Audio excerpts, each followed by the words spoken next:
दोस्तों, उम्मीद है कि आप लोगों को मेरी ये कहानी वीडियो पसंद आ रही होगी।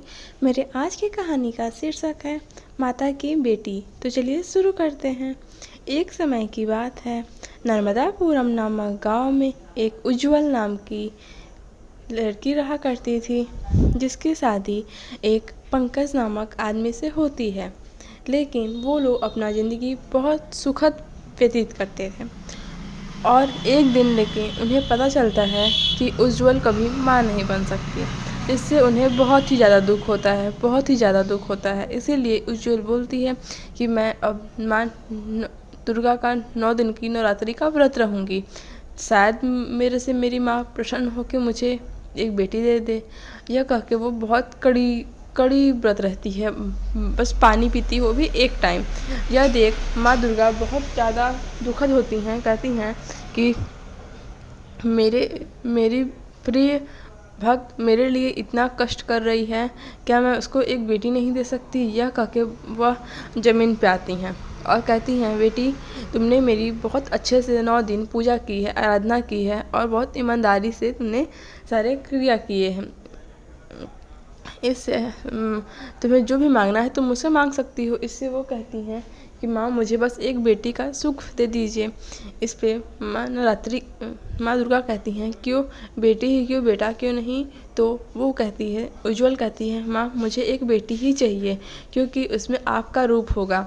इससे माँ दुर्गा और भी प्रसन्न होकर कहती हैं, ठीक है तुम्हारी मनोकामना पूरी हो जाएगी, तुम मेरे 9 दिन का व्रत अच्छे से रखना और 9 कन्याओं को जरूर खिलाना। यह कह के माँ दुर्गा चली जाती हैं। देखती है तो माँ दुर्गा उसको सपने में आई रहती हैं, ये सब बोल के रहती है। और जैसे ही जो माँ दुर्गा जैसे जैसे बोली रहती हैं, सब कुछ वो वैसे वैसे ही करती है। नौ दुर्गा का नवरात्रि का व्रत बहुत अच्छे से करती है और आराधना पूजा सब कुछ अच्छे से करती है। और बाद में जब 9 दिन बाद जब 9 कन्या को खिलाने की बारी आती है, तो उसे 8 कन्या तो मिल जाती हैं, उसे 9वीं कन्या नहीं मिलती है। तो वो खोजते एक पेड़ के पास पहुंचती है, जहाँ पे एक छोटी सी बच्ची रो रही होती है। वह देख उसे वो बिना कुछ सोच समझे तुरंत घर लेके चली आती है और कहती है कि ये बहुत भूखी है, पहले हम इसे खाना खिलाते हैं, फिर इससे पूछेंगे कि ये कहाँ से आई है, कौन है। तो जल्दी उसका पैर हाथ धुल के 9 कन्या के साथ खाना खिलाती है। फिर बाद में वो बोलती है कि मेरे माँ बाप मुझे छोड़ के चले गए हैं। तो वो समझ जाती है कि ये 9वीं कन्या माँ दुर्गा ने मेरे लिए ही भेजा है। यह कह के उसे वो हमेशा अपने पास ही रखती है। और फिर पता चलता है, फिर वो तीनों अच्छे से खुशी अपनी ज़िंदगी व्यतीत करने लगते हैं। और बाद में पता चलता है कि जो 9 कन्याएं थी, उसमें से 9वीं कन्या माता की ही रूप थी और माता की ही बेटी थी।